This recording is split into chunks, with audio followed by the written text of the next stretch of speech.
Hey, yo, it's me. It's the TWO, the JIGG, 2JG, TJ Jefferson, and I'm here, okay? O'Shea Jackson, he's off in Atlanta. He's doing that whole movie star thing, but don't worry, he is going to join us shortly.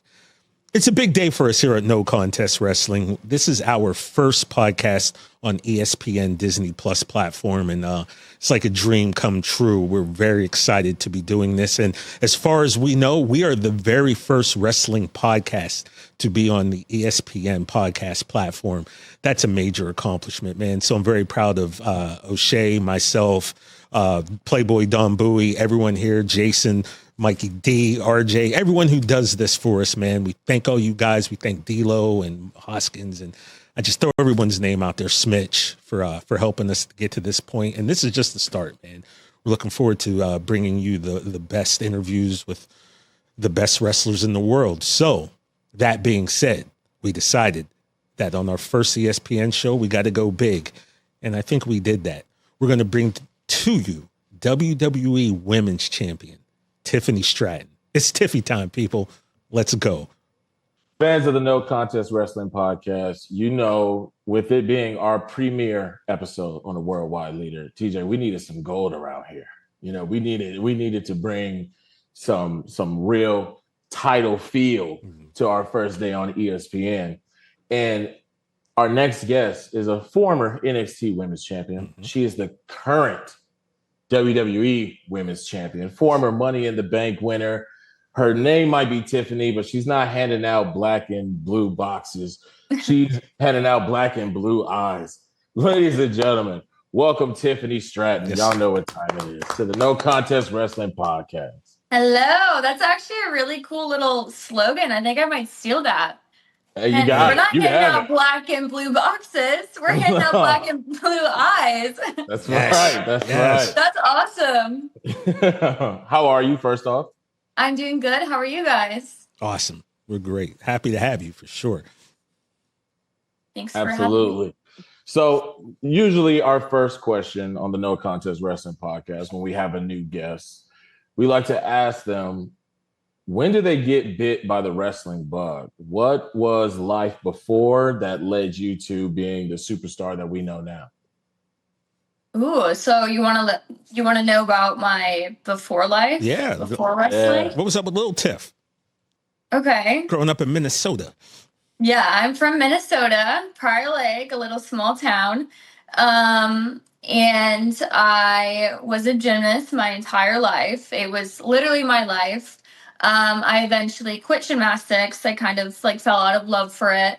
And then I went to CrossFit. I did bodybuilding. I worked at Mystic Lake Casino as a server and a bartender. And one day I saw wrestling on my TV screen, and I was with my family.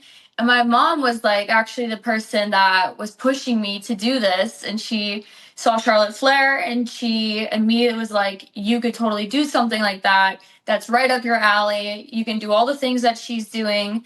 And I was like, yeah, okay, whatever, Mom. And then eventually, I guess a year and a half, 2 years later, I was like, you know what?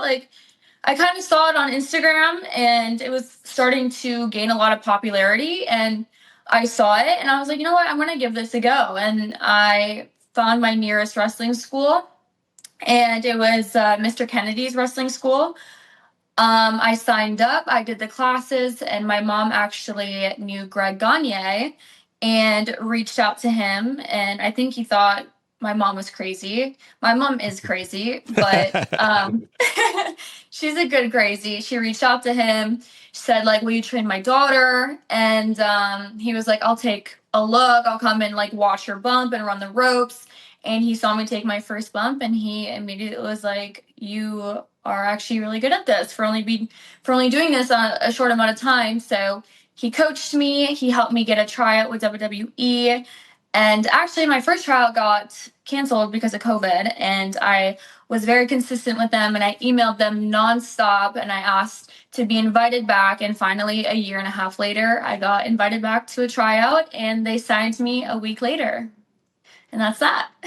Wow. And Shay, you know what I love about this story is because, you know, I've quoted this more than once on the podcast, that real G's move in silence like Greg Gagne. And here you are, you actually trained with Greg Gagne. So that's pretty cool. What was it like? Did you hear stories about the late great Vern Gagne from Greg?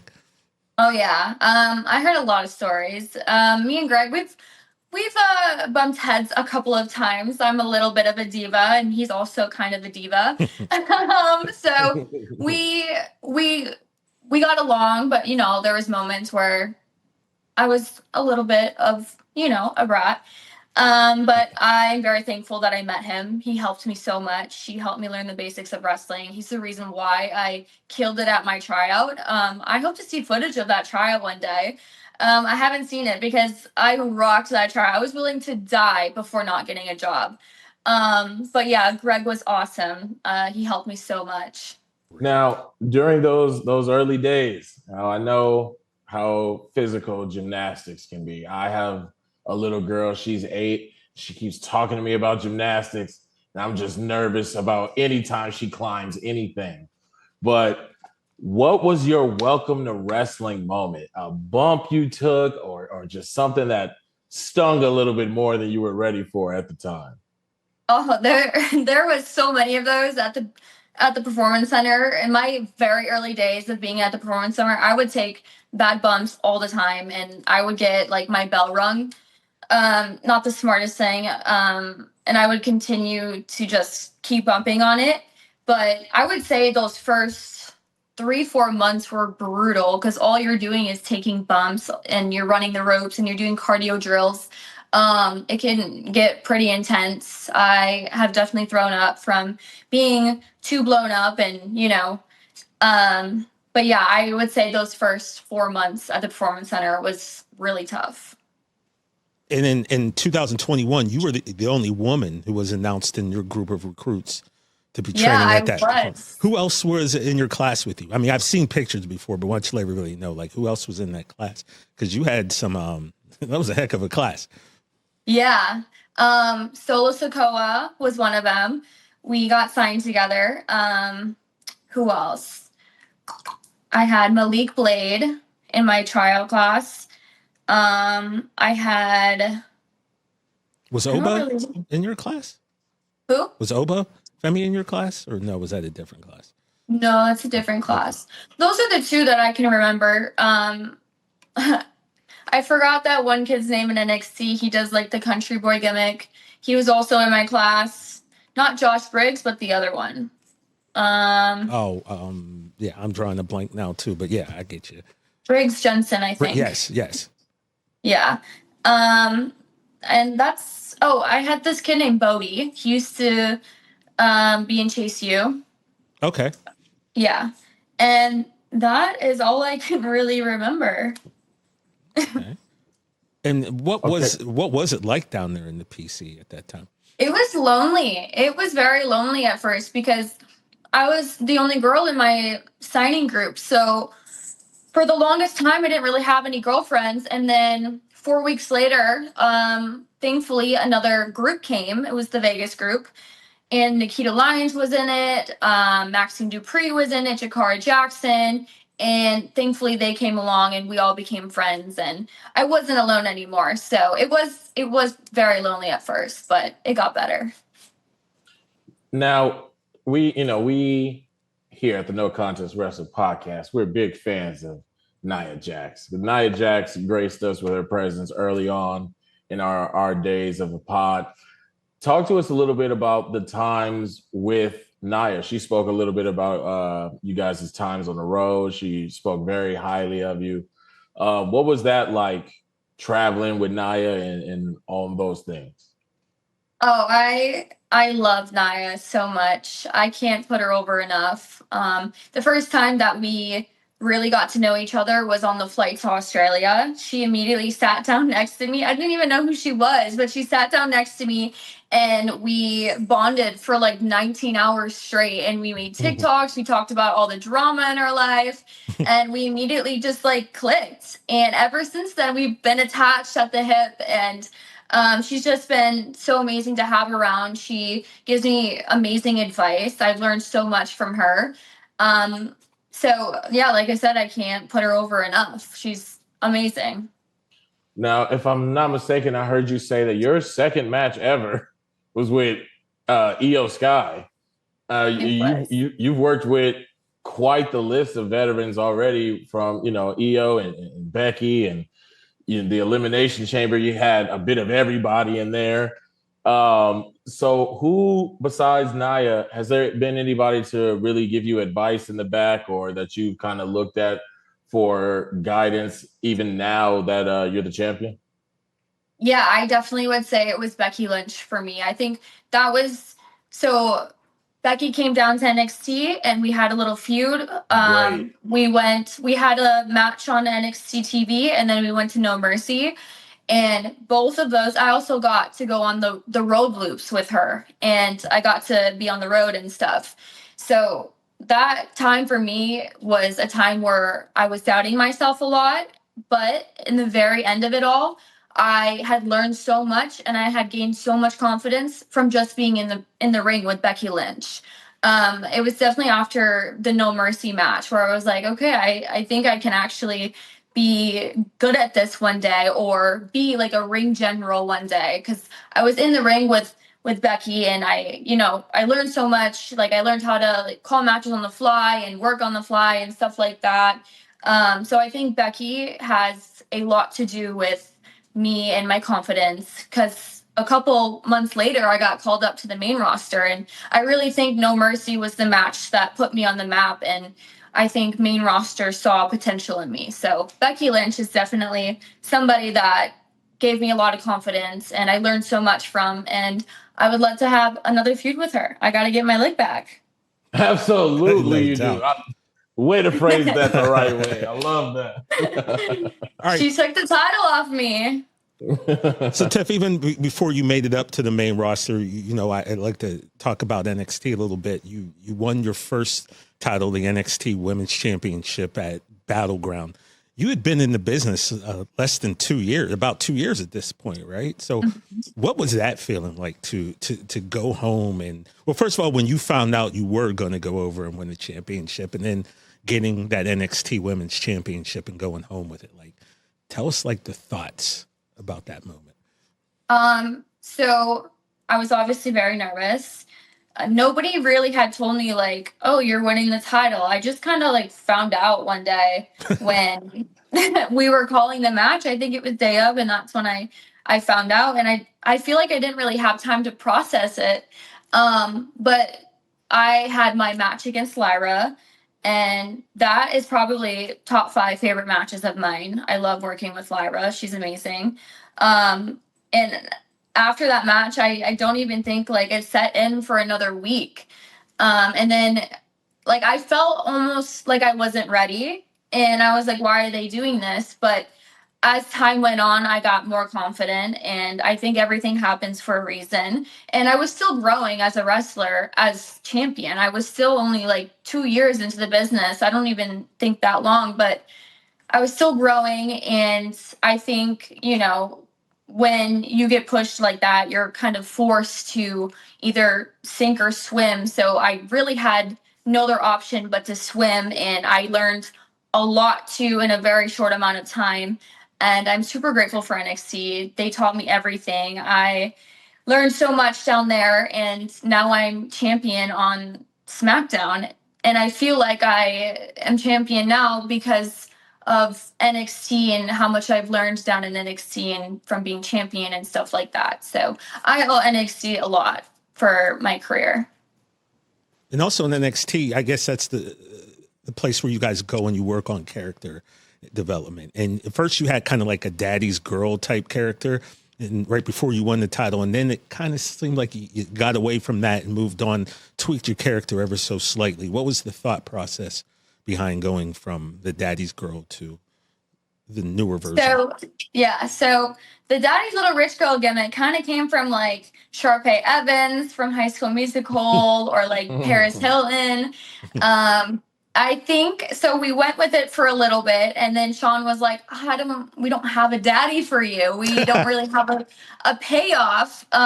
So I think we kind of just need to scrape it, and that's what we ended up doing, which is totally fine because I don't think I needed to be like Daddy's Little Rich Girl. I think just being the blonde pink Barbie doll was enough. So that's kind of why that happened, and my character has developed since then and stuff. So yeah, that's kind of why we scraped it. Now, let me say this because your music hits, you always get the crowd behind you. Everybody's excited to see Tiffany. So you're in a unique position where the crowd rocks with you, but you so good at being mean. Like Right. some of the funniest times of me watching wrestling lately, there was a segment in the back where you're face to face with Bianca and Mia Yim, that's my dog, but you slapped the bejesus out of her and took off, died laughing. Just recently you had Alexa Bliss and Charlotte in the ring, and you referred to them as vintage, died laughing. So what's more fun? Just being the face that everybody loves and roots for, or just being the heel that you love to hate? I think being a heel is 10 times easier than being a babyface because you can mess up and you can fall on your butt, and like that's totally fine as a heel. However, as a babyface, if you do that, like the crowd could turn on you or you could get booed, and you're supposed to be like the face of the company and stuff like that. So being a heel for me is how I learned wrestling. I feel like I was a heel right off the bat. So that's why it comes so easy to me. And, I'm still learning to like be a babyface and be likable and not have so much stank on what I say in my promos. So, so it definitely comes more natural for me to be a heel. However, bear with me. We're learning. Maybe one day I'll just go back to being a heel, but for now, we're a little old babyface Tiffy. I kind of feel, Shay, that like heel Tiffy is the way to go, because the thing about Tiffany Stratton is you're not really relatable. How can people relate to Tiffany Stratton? Like, no one looks like you. No one can do the things you do. No one's the champion like you. So I can understand why you would. I mean, that all lends itself to me to being like the ultimate heel. So I do kind of like the fact that you are a baby face now, because it gives you something different. But I feel like ultimately, man, I don't know. Maybe it's just me. She's a spicy baby face. Yeah, like the stank. She just said it. The stank Tiffany. That's the one right there. I agree. However, like I never changed anything. Yeah. I just started getting cheered. So now they're kind of like, okay, you kind of have to. We got to play into that a little bit. We can't be full like heel Tiffy anymore. Even though like that comes easy to me, and that is what got me cheered. But they're kind of just like, be a little bit more likable now. You don't need to be so bitchy in your promos, which like I understand completely.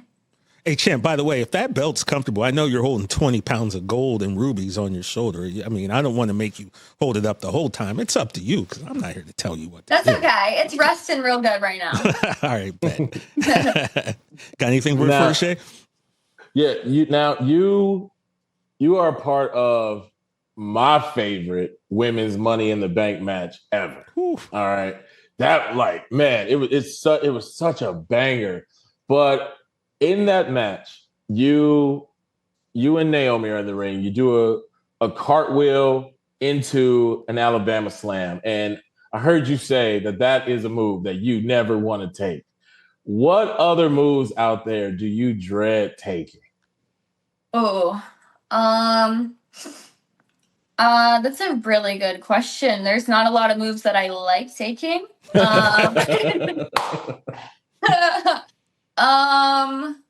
Oof. I think power bombs can be really crappy to take because sometimes people will yank you down. Sometimes people will just let you float down. Power bombs. Nia Jax's finisher. Yeah. Jade recently started doing, she calls it the Eye of the Storm, the Thunder Bomb, I think. It's like a similar to a Thunder Bomb. And you like spin around and she power bombs you, and like I have to hold my head up. because the whiplash and like the momentum coming down. So that's pretty crappy to take. But yeah, any sort of like power bomb, I think, is really bad to take. I will not be taking an Alabama slam from anybody anytime soon. Yeah, Shay, we had a few women give the answer of like Raquel's Tahana bomb was I a haven't move. taken.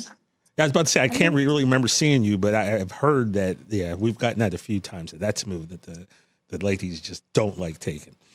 Or like a choke slam of some sort. Lash Legend choke slammed me one time, and that hurt pretty bad. I'd imagine everything kind of hurts a little bit, though. Oh yeah. All right. I want to get back to something real quick. You said a few moments ago, your mom pushed you into doing this, and I haven't really heard that answer too much. Let's talk about your mom, your parents, and how like they've supported you through this journey. Yeah, my parents love what I do. Like if they could, they would come to every single show.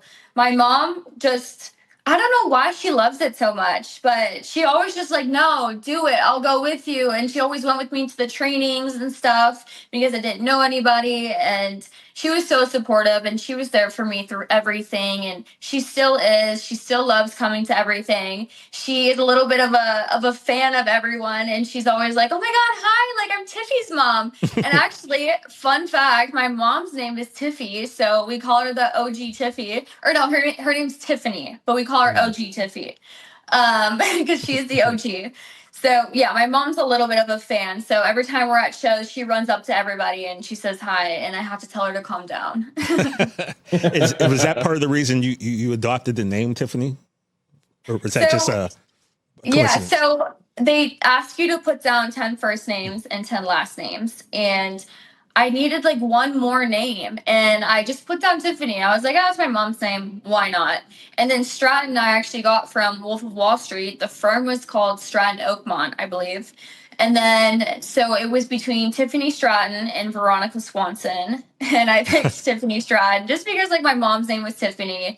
So it would have meant a little bit more than Veronica Swanson. Okay. And all right, now your mom being a wrestling fan, talk to us about when you finally got the big one. You know, number one, how did you feel being able to lay your head on the pillow as champion of WWE? And what's that conversation with mom like? I mean, is that not the biggest I told you so? So I actually didn't tell my parents that I was cashing in.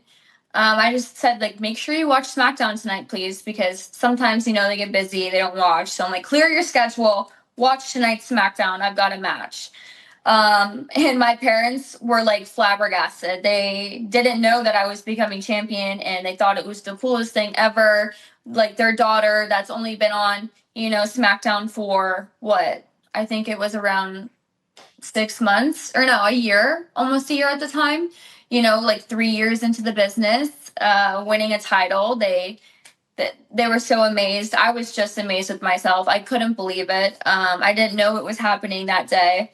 So that, like, all in all, it was just such a good day for me because all it was a cash in. I just hit my moonsault. So I didn't really have any crazy stressors or like had to worry about a 20-minute match. So it was such a good day for me. I had the best time with that whole cash in and how it all was laid out. So it was, just an amazing moment for me in my career. Now you were like, go ahead, you were hanging with Nia while she was a champion and she had the belt, right? And yes. I feel like that's where the whole face thing came, because Nia she was kind of like being a little bit of a bully to you. And the fans, I think at that point just started organically starting to like, yo, this ain't cool. They start rooting for you. Did you feel the momentum shift? And did you feel like, all right, now it's time to, go away from being a heel and becoming a babyface? Did the fans really play a part in that? Or was that always the plan? No, I think the fans completely, made that happen. I don't think they ever really planned on making me a babyface. It just organically happened. And I think that's the best way for it to happen. But it really happened in Australia at Elimination Chamber in 2023 or 2023.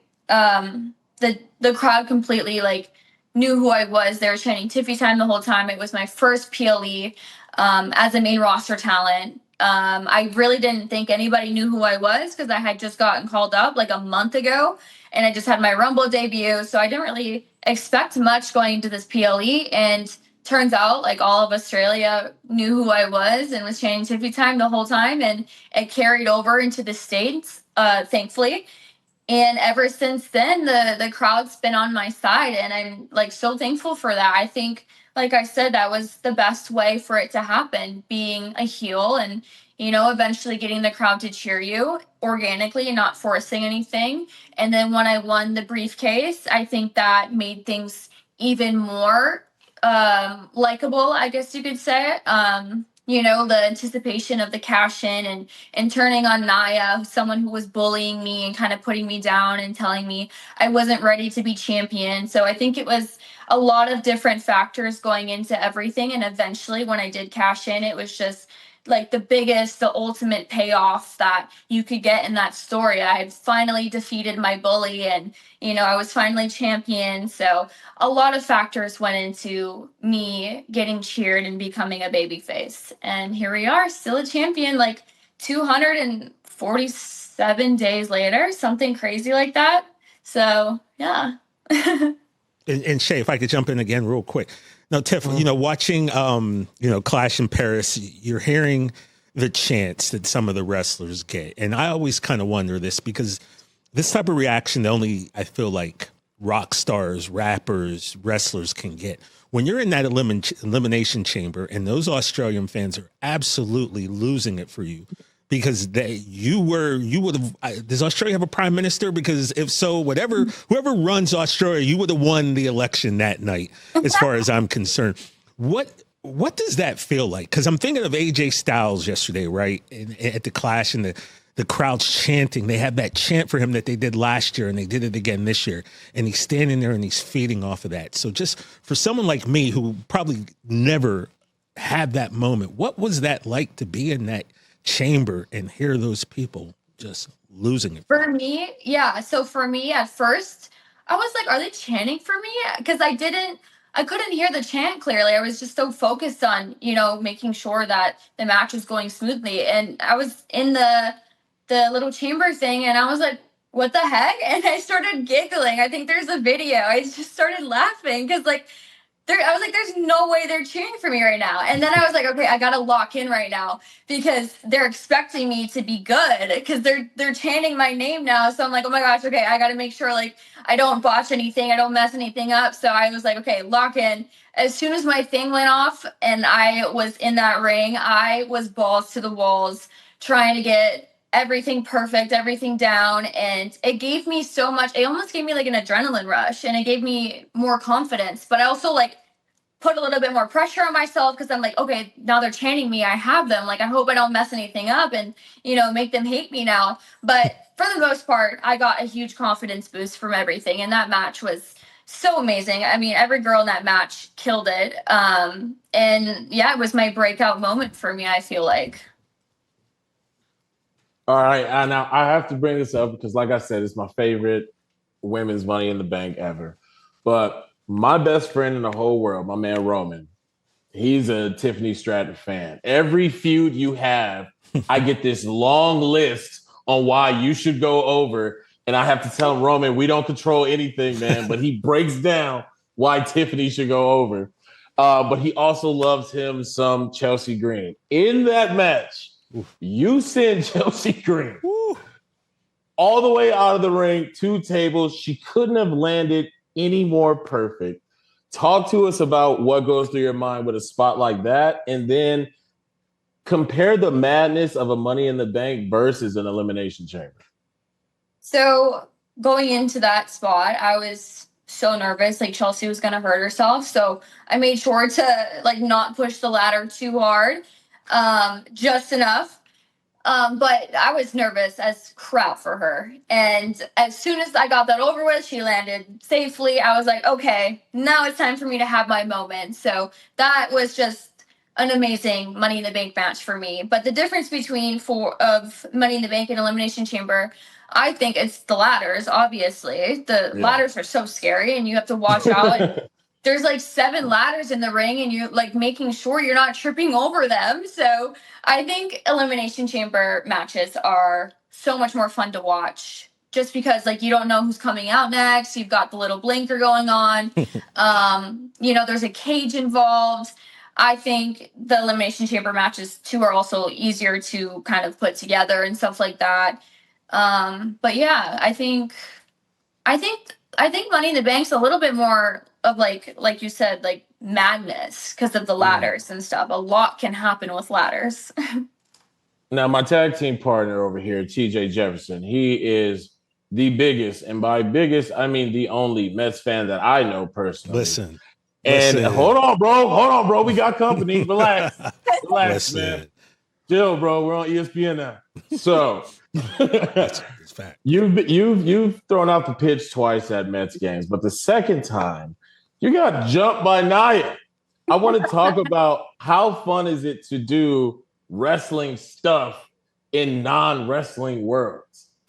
Oh, that was so fun that day. We were kind of like going with the flow and we're like, yeah, whatever you need. And they're like, can you guys do physicality? And I was like, heck yeah, I'll do physicality in the Mets Stadium at Citi Field. I got to also give one of the mascots a chair shot, which was really fun. And then I threw Nia into the mascot and I pinned her, and yeah, that was that. It was a super, super fun experience. I tried to, get my lick back with, my first pitch moment. I tried to go for a second time and Nia messed that up for me, but maybe they'll invite me back and I'll be able to do it again. However, it was super fun. I had a blast, and doing wrestling in a baseball field was so fun. Now, Tiff, I don't want to bring up anything to make you mad because I don't want beat up or anything. There you go, man. You did get one pitch that was uninterrupted by Nia, and we would be doing a disservice. I'm sorry, but we just have to show this real quick. Oh my gosh. And you gave out the "It's Tiffy Time" yell, and then you threw it, and I don't know if the ball's landed yet. No disrespect, Tiff. I'm not trying to start nothing. But what was that moment like?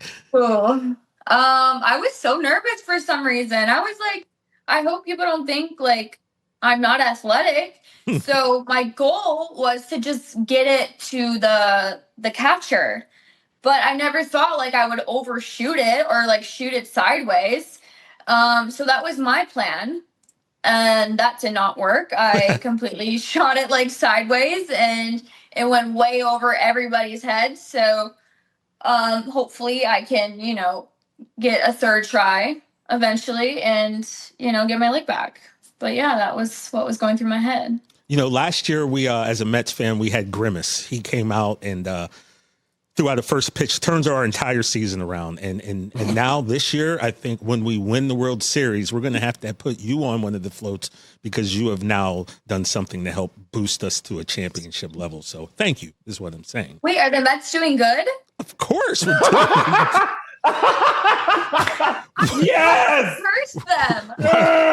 Why is that funny, O'Shea Jackson? Yes. Because Stephanie. I heard you say win the World Series, which is crazy. You never know. Look, that's just insane. We're in second place right now. We're on a roll. Soto's heating up. I told you it was Soto season. Listen, Tiff, yes, we're doing very well. We're going to make the playoffs, and we're going to win the World Series.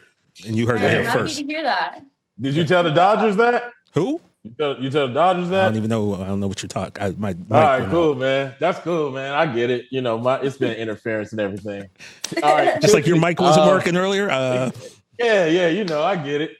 But so Tiffany, everybody, for obvious reasons, they connect wrestling to its physicality and the physical challenges that go into it. But there's also a lot of mental challenges that happen with it. What has been the best thing about this new journey for you, and what has been the hardest thing about this new journey? That's a good question. I would say the hardest thing is I still feel like I'm so new to wrestling. And I still feel like I'm going out there and I'm learning. And that might also be the good part of wrestling. You can always be getting better, which I like. I like being challenged. I like being competitive. And that's one thing I really enjoy about wrestling is you can always be getting better. You can't be perfect at wrestling. You'll never see a perfect match, or maybe you will. But I think wrestling is very, based off of what somebody else likes. Like, I think everybody likes something different, and not everything is going to be for one person. So that's what I really like about wrestling, and that it doesn't really put you into a box. Yeah. I just so you know, when we talk perfect matches, WrestleMania 3, Randy Savage versus Ricky Steamboat, there's a perfect match for you. Just want to throw that out. Okay, I stand corrected. All right, now I don't know, TJ made our audience aware of this earlier, but I am in the process of filming, so I want to make sure I get this question out to you because this is our number one question, Tiffany, the biggest one on our show. You're in a bar, you're on the beach, enjoying mimosas, the good life, everything's going well. As the champion should. As the champion should. There's 50 ladies in this venue that don't like that you're there. No, they ain't down with Tiffy Time. Yeah, they're not wearing their watches. They don't know it's Tiffy Time. So I need you to pick a team of you and 4 other superstars to make sure that the champ is getting to the car. All right. That's a really good question. And Tiff, these don't have to be ladies this could be from any era if you want. Okay. So first I'm going to pick Nia Jax. That makes sense. Yeah, she picked you. Nia Jax, Bianca Belair. I don't know why. I feel like she can fight. I know Nia Jax can fight. Bianca, probably Mitchin. I feel like she can fight too. She's quite hardcore. Get that long back she loves attack her going. kendo sticks, so she might bring a kendo stick along with her. Who else? Rhea Ripley, for obvious reasons. I mean, she looks scary in the best way possible. And that's it. That's who you go. That's you, Nia, 4. Bianca, Michin, and Rhea. That's a heck of a bar fight crew. That's my group. Solid team. You know what I mean? Because Michin is out there, will be out there giving the long back attack, smacking people with the kendo stick, and Nia just be clearing out half the bar, and Bianca will be wilding out. And Rhea, you might not even have to fight, Tiff. You might just be able to sit there and keep sipping on whatever you're sipping on. That's what I'm saying. I think that's the perfect group. That was my plan. I don't fight. Hold on. I'm not going to let this slide, man, because we had Nia Jax on. And Nia Jax said, listen, you guys get a different version of Tiffany when you guys watch her, all right? She's got some fire behind those eyes. So I'm not trying to hear all that. I'm not here to fight nonsense. She said that? Yeah, absolutely. Yeah, I do have a little bit of a fighter side to me. But it takes a lot for me to get there. So I'm not going to want to have to get there. And that's why I picked this group. Now, speaking of a fight, Tiff, I don't know if you know this, Shay, but I was, preparing for this, watch a little bit of Logan Paul's podcast, and you told a story which was pretty unbelievable to me. And I only bring this up because O'Shea knows I like to talk about my mom's own street fighting record. And something like, undefeated in the streets of Altoona, Pennsylvania. But something similar happened to her that happened to you. You got into it with a couple, a boyfriend, girlfriend, and you actually got out the car and was like, let's do this. Like, can you share this story? Because I was like amazed by this. Yeah. Not one of my brighter moments. So I, for some reason, was feeling myself that day. And I guess we cut each other off in this parking garage. And the guy got out, so I got out. And we're going back and forth. What's this guy going to do? He's not going to hit me. He's not going to hit a girl. And then so his girlfriend gets out. And I was like, okay, it's fine. It's fine. So we start talking crap back and forth. And eventually we start brawling. It gets messy. Eventually I have some braids in, and she digs her nails into my braids and gets me down on the ground, and I can't go anywhere, and all of a sudden out of nowhere I get a stomp right on my face. Oh, and No yeah, way. luckily she let me up because I think she also was like, whoa. And I immediately grabbed my phone, got in my car, and I drove away just because it's a guy. I don't know what else is gonna happen. But it sounds really bad. However, like I can now like laugh at it because I was safe, I got out fine, whatever. But I did break a bone in my cheek, and for a second I was told that I might have needed surgery. And thankfully I went and got a second opinion, and they're like, no, you're gonna be fine, it'll heal on its own. So thankfully no face surgery, and it healed on its own. But yeah, that's one of my craziest stories ever, I feel like. wow. Hey, Tiff, will you do us a favor here since you're now family, no contest? Like you'll know where we put the spare key, and our home is your home, mi casa su casa. Do us a favor, promise O'Shea and I this. Don't ever do that again. Please don't get out of your car. I will not. My street record is 0-1. So we're learning from that, and we're moving on. That is behind me. That's an insane story, man. That had to be scary because, you're not really expecting, I guess, even to get out of the car, let alone to end up scrapping, right?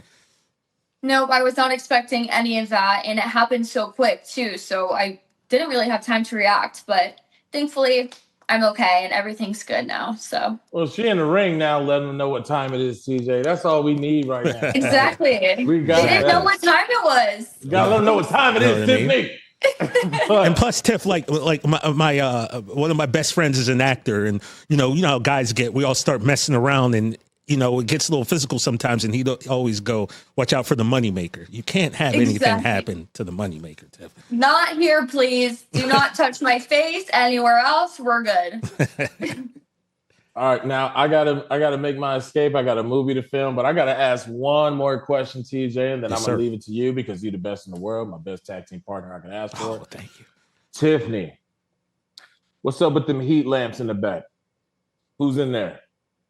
So I'm actually staying with a friend right now, but it's I don't know what it is. It's a little lizard.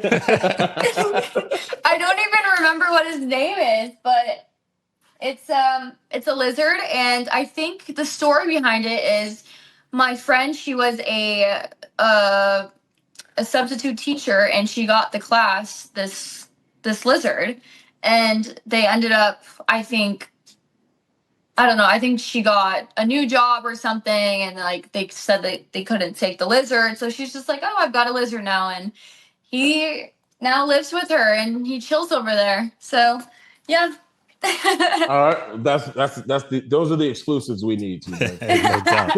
Tiffany, I gotta skedaddle, but thank you so much for getting on the show. I'm gonna get up out of here. You're awesome. We will continue to support and push Tiffany propaganda here on the show.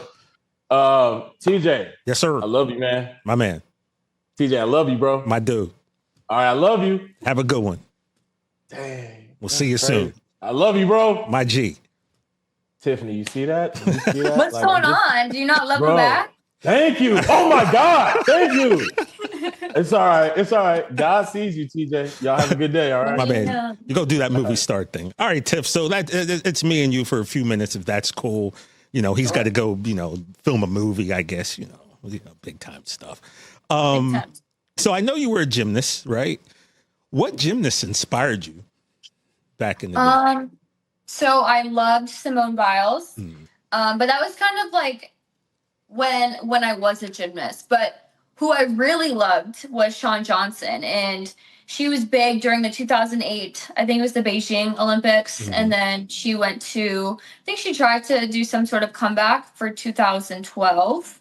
But yeah, she was my ultimate inspiration. I loved that she was like a power gymnast. Like I think back in the day, the artistic and the pretty and the lines and the execution was like the thing. And then Shawn Johnson came in and she was like a powerhouse. Like she could do so many cool things. She was doing all these power moves and like tumbling and stuff. And on the balance beam, that was one of her best events. And I really admired that because I love just like being strong. I love strong women.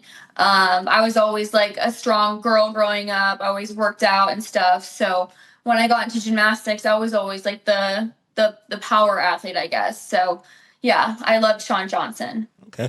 Now, this is the first time I've asked this question here. Give me a Mount Rushmore of women's gymnastics. Like, who would you put on the gymnastics Mount Rushmore? Oh, that's a good question. I think my history is a little rusty, but Dominique Macchiano, Lil Dom, yeah. Shawn Johnson, Simone Biles, and Nastia Liukin. Is it only 4 on your Mount Rushmore? Yes, ma'am. And Nastia Liukin, yeah. Those are my 4. Gotcha. We talked to you about the wrestling thing. You weren't a huge wrestling fan growing up, right?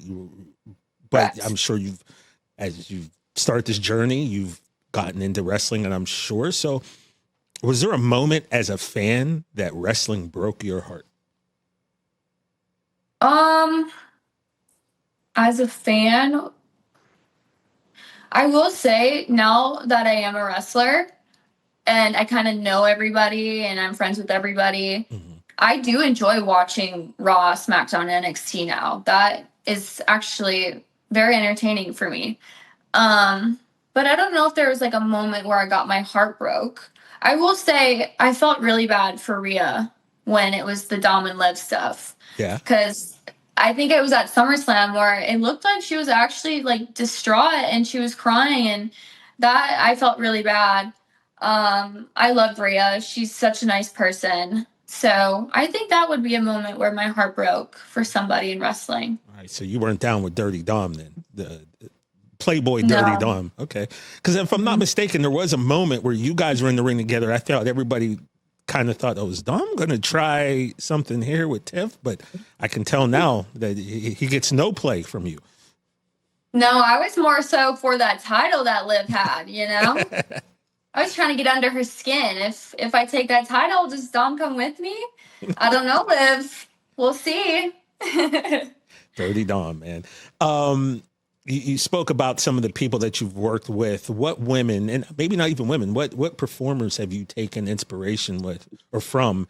Or maybe, you know, someone who you've watched old tape of and decided that I want to pick a little bit from this person or take a little bit from that person? That's a good question. I think a lot of my stuff I've like taken from random things that I've seen like on Instagram or TikTok or from like other male superstars. I will say I think Molly Holly did the round off back handspring elbow thing. So I think I did get that from her. But for the most part, like what I do in the ring and like my moveset, it's kind of just random. I'm just kind of like, oh, this is cool. Why don't I try this? And I do try to a lot of times make sure that I get my gymnastics background involved in my moveset. So that's a lot of times where I get inspiration from too as well. Now, speaking of move sets, I might have just ruined it. You've got a finisher. It's very pretty. It's so pretty that it's the name of the finisher, the prettiest moonsault ever. When did you decide that was going to be the move that you used? And the way that you go about it's pretty unique too. How did that all come into play? So I believe it was AJ Winkler at the Performance Center who was like, you should do this. This would be a really cool move for you. And I was trying to come up with some sort of new finisher I went away for a little bit and I came back and I was like, I want to like switch things up and do something different for my finish. And my finish before that was like a full twisting Vader bomb. And so I wanted to come back and do something different. And AJ Winkler was like, you should try this. I can help you like figure it out. So I thought it was super cool as well because I used to do that when I was a gymnast. I was a trampoline gymnast and we do 2 routines. You do the compulsory and an optional routine. And the compulsory routine, you have to do some sort of like 3/4 front or 3/4 back. And I always did a 3/4 back. and that's basically a moonsault to your stomach. And then I also do a swanton, and that's the 3/4 front, and that's why I can like hold out for so long, because I used to do exactly that on the trampoline. So I thought when I picked this for my finish, I thought it was just so good because I used to do it on the trampoline, and I'm tying my two, professions together. And the bouncing also, like trampoline gymnast, bouncing off the ropes. So I just thought it was the perfect finish, and I could do it on the first try. So I was like, why not make it my finish? It's not that difficult for me to do. And, it's not that difficult to execute for my opponent. All they have to do is lay there, and I just moonsault onto them. And that's all she wrote. 1, 2, 3, you're pinned. One, two, three. I didn't even think about this, and so I'm hoping I get this right, because it just popped into my head. It might have been the Stand and Deliver pay-per-view. I think it was a ladder match you were in, multi-person. There was a moment where you got up on the ropes, all the girls were beneath you, and you did a backflip onto them, and didn't seem like they all caught you so well, and it looked like I think that was the match, if I'm not mistaken. But if you know what I'm talking about. Yeah, so it was NXT, it was Stand and Deliver, Okay. And it was a ladder match, and it was a swanton off of the ladder onto the girls. And honestly, I don't blame them for not catching me, because I was coming in hot. I was not anticipating me whipping down there so quickly. Thankfully, I didn't get injured. They all kind of just put their hands in the middle, and I just fell right through the middle of them. But I was completely fine after. Lyra still beats herself up for that. I tell her it's okay. I don't care. Like, it's in the past. It's totally fine. But yeah, that was quite the moment. Thankfully, it was the end of that match. So, but yeah, all good. Yeah, I mean I've watched that multiple times, and I was like, I don't know how you got up and continued after that, because it looked like I didn't. I was done. Oh, that was the end of the match. All right. Yeah, because Thankfully that clip lives on Twitter, and where I've watched it so many times, and I'm just like, oh wow. Yeah. I mean, but is there ever a moment like that? Like you said, Lyra felt bad, but is there ever a moment you get back in the back and you're mad that something like that happened, or do you just kind of chalk it up to, it's the nature of the business? Yeah, it's the nature of the business. It's what you sign up for at the end of the day. Wrestling is it's not easy, and there's going to be mistakes that happen, and you have to understand that. And unless it's deliberate, and I've never been in a moment where someone's trying to deliberately hurt me, then I don't think it's that big of a deal. It's wrestling. We're going to get hurt, and things are going to happen, and it's what we sign up for at the end of the day. Now, earlier in the interview, you said that, your mom, we talked about your mom, how she pushed you. She saw Charlotte Flair and thought you could do that. So how cool was it for you to be able to walk into WrestleMania as the women's champion against this person who your mom saw and thought, my daughter could do that? That must have been a cool moment, especially for your mom. Right. I did not think that moment was going to happen so early on in my career. It was my first ever title reign. I had won the title, I think, 4 months prior to WrestleMania, fully not expecting me to walk into Mania holding a title. And then also be wrestling Charlotte Flair at my first ever WrestleMania. So that alone was just so much pressure. I felt like I couldn't relax and kind of enjoy Mania. I felt like, this has to be perfect. I have to, perform the best I've ever performed before. But it all worked out in the end, and I'm super grateful for everything that happened that week. And I learned so much, and I'm still the champion, which is crazy. Like 5 months after Mania, and I'm still the champion. I can't believe it. And you two had such a hard-hitting match, and it resulted in you kind of chipped your tooth there. What happens in that moment? Are you just like, holy crap? Or you just, it is what it is? I didn't chip my tooth. It looks like I did, but I promise you, I'm not lying. I did not chip my tooth. It was just blood on my tooth. Oh, really? Everyone thinks it was chippy time, but it was not chippy time. Okay, yeah, because everyone was like, oh man, because it looked like at the end you just went through a war and you were still standing tall, and I thought it just made you look so tough. I was standing in that ring after the match, and I looked up at the Tron, and I was like, oh my God, I look so ugly right now. It's just so bad.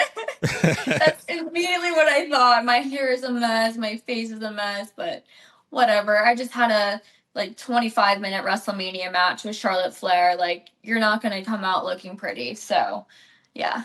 All right. Well, it was a dope match, and glad to know that the teeth remained intact. That's good. They did. Evolution, women's evolution, that just happened. And what was it like to be a part of that? Like, I can imagine some of the stars that were backstage must have been kind of overwhelming. What was it like to participate in that? Oh, I think Evolution was a confidence boost for me. I was in the ring with Trish Stratus, and we had such a great match. I feel like we have great chemistry. I love Trish so much. I love working with her. She's amazing. But I think being backstage with all of these women, and I think it's amazing that we have so much women we can put on Evolution, and everyone can have bangers. Like, I feel like everybody can have, main event level matches, and that's so amazing. Our women's division has just evolved so much, and I'm happy to be a part of it and be a champion for all these women that we have right now. So it's a really good time to be a wrestler and a female in wrestling right now. Okay, I want to talk to you about entrances. You had a really dope entrance at WrestleMania. If you were to have any artist be able to play you to the ring for a huge match, WrestleMania, SummerSlam, Evolution, whatever, like in a dream world, who would you take and have them, walk you to the ring, play you to the ring? That's a good question. I try to ask good ones, Tiff. I got the champ here. That's what I got to do. First time on ESPN, I got to have good questions. You're doing great. I think Sabrina Carpenter would be so cool. Yeah, she's really hot right now. She just came out with a whole new album. I think that would be a banger. And I would want her to create like my own entrance music and have her perform it for the first time at WrestleMania for me. So Sabrina, if you're listening, let's do this. I got a feeling that WrestleMania 42, you'll still be champion, and I think we're going to get this. I like to think when it happens that no contest played a little bit of role in it, because I think you and Sabrina are going to get together. I'm just putting it out there. I think it'll happen. Please continue. It needs to happen. We're going to manifest it. That's what I'm talking about. All right, champ. So like I said, we are welcoming you into the No Contest Wrestling family. Like I said, we'll let you know where the key is. Will you come on over whenever you want? Help yourself to whatever's in the fridge in the kitchen. One thing we're going to let you use, though, don't tell everybody about this. We got a time machine, Tiffany Stratton. All right. Got a time machine. We don't offer this to everybody, but I'm going to offer this to you. Okay. I'm going to let you use our No Contest time machine. And the reason being is I want you to go back in time. Okay. And I want you to pick 5 women. Now, you've already done this once, but I need you to pick 5 women throughout the history of wrestling that you'd want to bring to present day and have a WrestleMania main event with. Who from the past would you love to test yourself against? That's a really good question. I'm not amazing with wrestling history. I mean, I feel like I've already done that, like with Trish Stratus. That was that is one for sure. Yep. Yeah, I looked up to, and I've already accomplished that goal so early in my career. So Trish Stratus, maybe I think Nikki Bella. Okay. She's back right now, so Nikki Bella, if you wanna scrap, let's go. And she's feisty. Yeah, she's feisty. Who's another one? I feel like. I've said Kelly before. Okay. Little Barbie versus Barbie moment for the diva stands out there. Let me think. China. Oh, yes. A tank.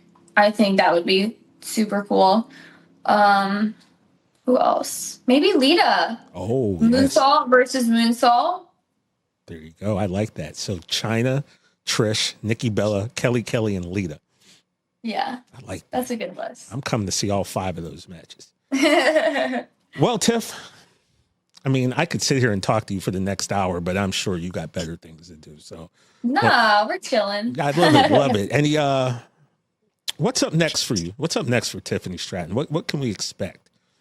That's a good question. I'm just trying to take every day and, be in the moment and not think too much about the future. I'm somebody who overthinks everything and thinks of the worst scenarios possible. So I'm just trying to focus on being in the moment and enjoying my title reign and hopefully holding it for the next year or so. We'll see. Maybe I'll be the longest WWE Women's Champion ever. Ooh. So I'd like to make that a goal of mine, actually. I'm declaring it right now. I want to be the longest WWE Women's Champion ever. Okay, I like that. I love that. It's been cool to get to meet you and actually talk to you, because the one other time I saw you, I felt weird. I didn't want to talk to you. It was in the hotel after WrestleMania 1. I was sitting by the elevator bank at the Fontainebleau, and you happened to walk by me. I'm sure it was late. You were going to your room, and I didn't want to be like, hi, because I thought that might be weird. So I just sat there and didn't say anything. So now I feel like it's less weird for me to say hi to you. So I just wanted to point that out. Oh, you should have said hi. Nah, because I understand, like, I get, I see, like, I've seen, video of fans kind of mobbing you guys over in Paris. It was happening, and I kind of saw how it was. So I just tried to play the background role a little bit. I never want to bug you because I see so many people come up and just kind of mob you guys. And so I didn't want to be that person. But now, like I said, I get to say hi to you. So yeah, this was a much better experience, I think. So appreciate it. We're good now. Appreciate it. Well, Tiffany Stratton, it was a pleasure to have you.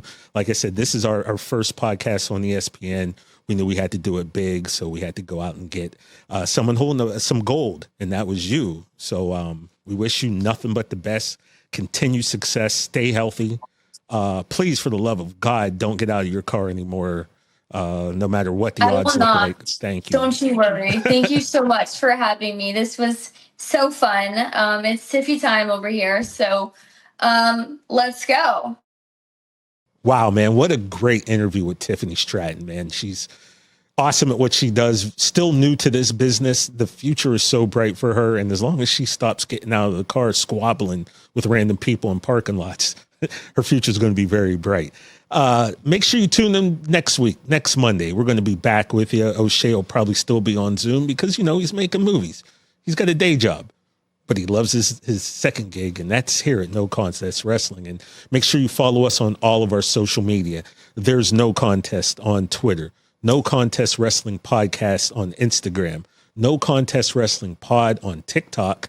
And of course, all of our videos, including the Tiffany Stratton interview, just go to YouTube, search the Rich Eisen Show YouTube page, and everything will pop up. All right.